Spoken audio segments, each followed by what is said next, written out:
Hello there, and welcome to episode 244 of the FlameFlesh.net podcast. The kids are running around elsewhere in the house. Um, One of them's on a call with friends, and so it's like, well, I want to record because it's been 10 days, but I also don't want to kick them out from where they are. So I went to my room, and the closet door, if you're watching the video portion, is staring down at me. Anyway, it's been a good week. It's been a good 10 days. Trying to reset the rotation of when I record, but also not fail to record for like 2 weeks. Things are busy right now, just in personal life. Things are going fantastically with my girlfriend. Um, and the kids all have some milestones coming up. Little Miss graduates from college tomorrow. Mind blowing. Like, so 7 years ago, May 17th meant something different to me. And as of tomorrow, it's going to mean something new and important. And I am thankful in my own healing journey to finally delete that angry reminder and replace it with a brand new milestone celebrating her graduation. It's going to be a long day. It's going to be a busy day. We roll from here at like 6 a.m. So I need to brace myself and fully caffeinate in the morning. We'll probably hit a gas station for some breakfast and caffeine on the way. What's weird is they had her move out of her dorm prior to graduation. Okay, weird. Why not let the students stick around until, it's time to graduate so that they can walk if they want to instead of coming back? But state universities, eh? Did a apartment walkthrough with her and her fiance because they'll be getting their own first apartment together. And it's pretty much equidistant from where he works and where she will be going to go get her master's, because I'm not a proud dad at all. But gaming wise, in the last 10 days, we've discovered a sub game in Fortnite called Droid Tycoon. It's an idler. So you go, you collect droids, you build droids, and to level up, you need 3 specific droids and a certain amount of credits. It's rather addictive. I'm to the point where could set it up and then walk away for, a good hour and then log back in and get whatever it was that I was needing. Or just hang out and chat with everybody and have fun. Which is the point of gaming anyway. It's why I game. The stories in games are impressive and enjoyable. But at the end of the day, I game to socialize. Most of the time, to bond. These days, at least. And Repo has been played some. Maybe Civ.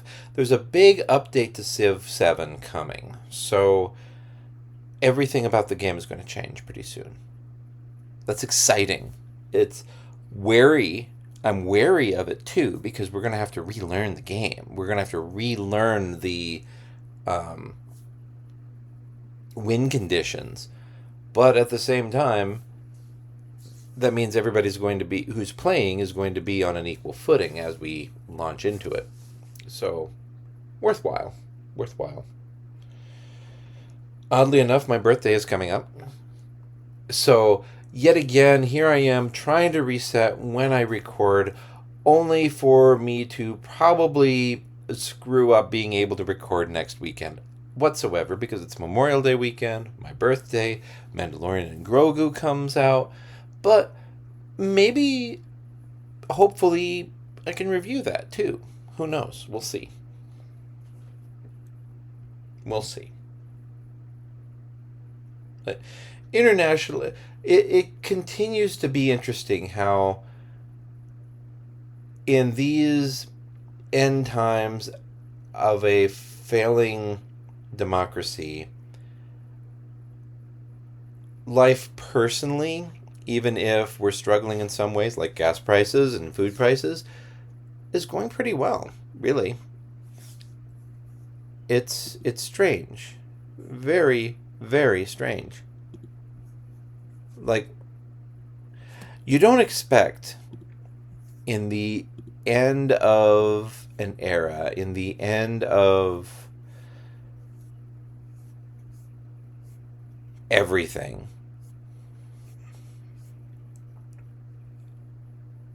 how, and this is a meme post too, how surreal it is to have to continue with the minutiae of everyday life, even when the news is cataclysmic.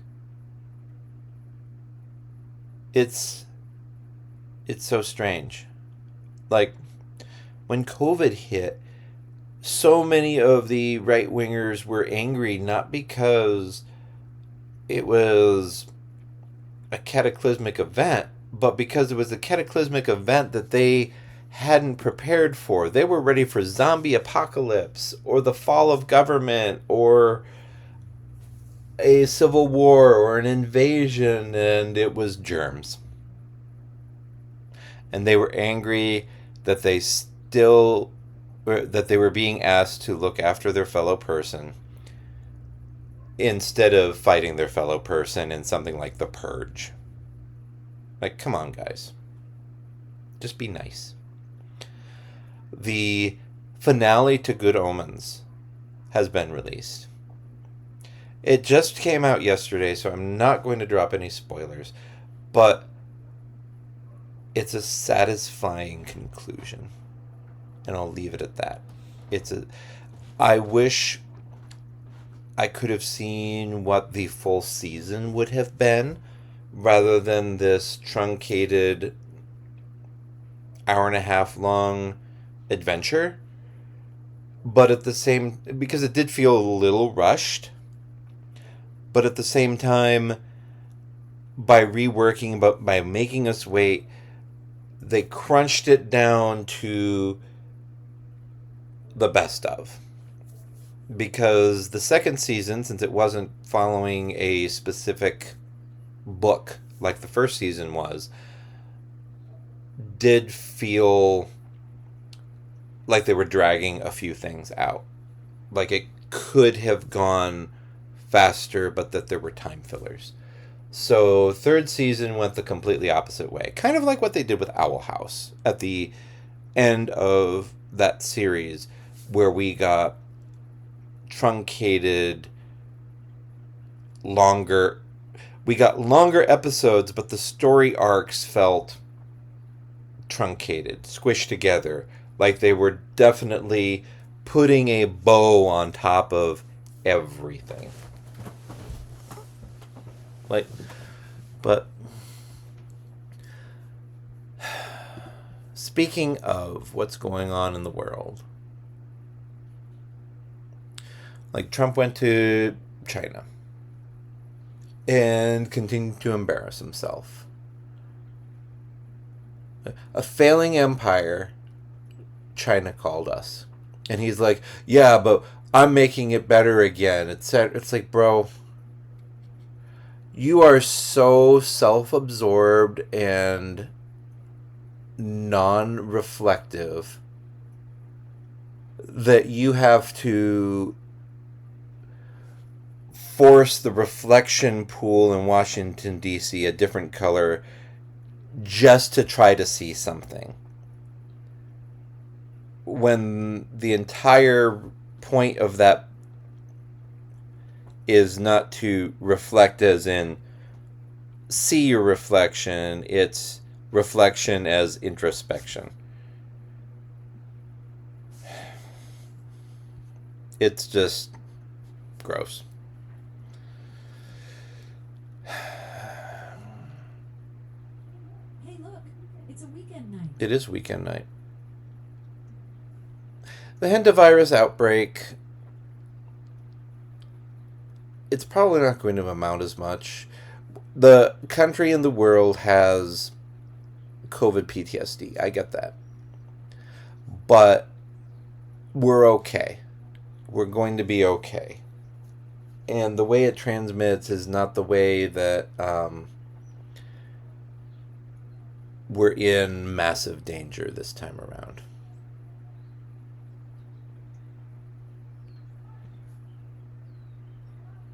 So, the Supreme Court has stepped in to temporarily preserve mail-in access to mifepristone.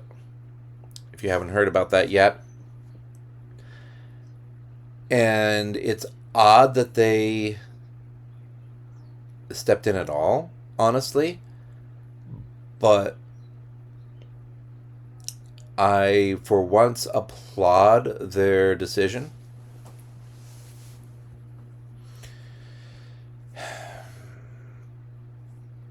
Otherwise, something that isn't being talked about much is the Disney cruise ship that had a bunch of child predators working for it that got caught. It was a network of them, a network of cruise employees. So it wasn't just Disney. But between the hantavirus and this thing, cruises, man. Just why? Why do it? Why be on one?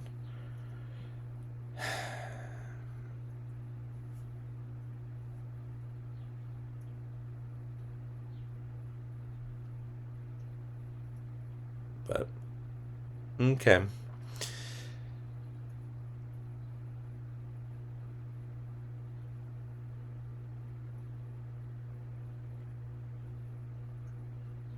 But other than that, I'm hoping things locally for people are going well. I'm excited about tomorrow. I'm excited to sponge off a negative event from May 17th and leave the past behind me and look forward to a future. A new future. So, with that, I'm going to remind everyone my words are my own. That you can reach me through various commenting systems, podcast at flameflash.net, or leave a comment on a blog somewhere.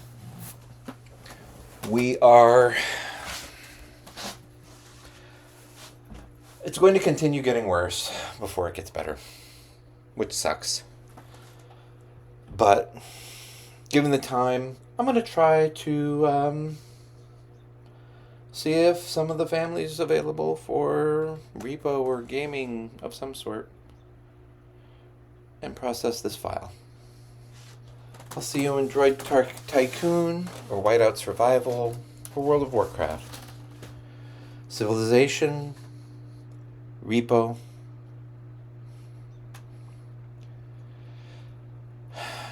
Let's find our moments of joy as the world burns down around us. Because remember, freedom and autonomy are the right of all sentient beings. This has been episode 244 of the FlameFlash.net podcast. Good night.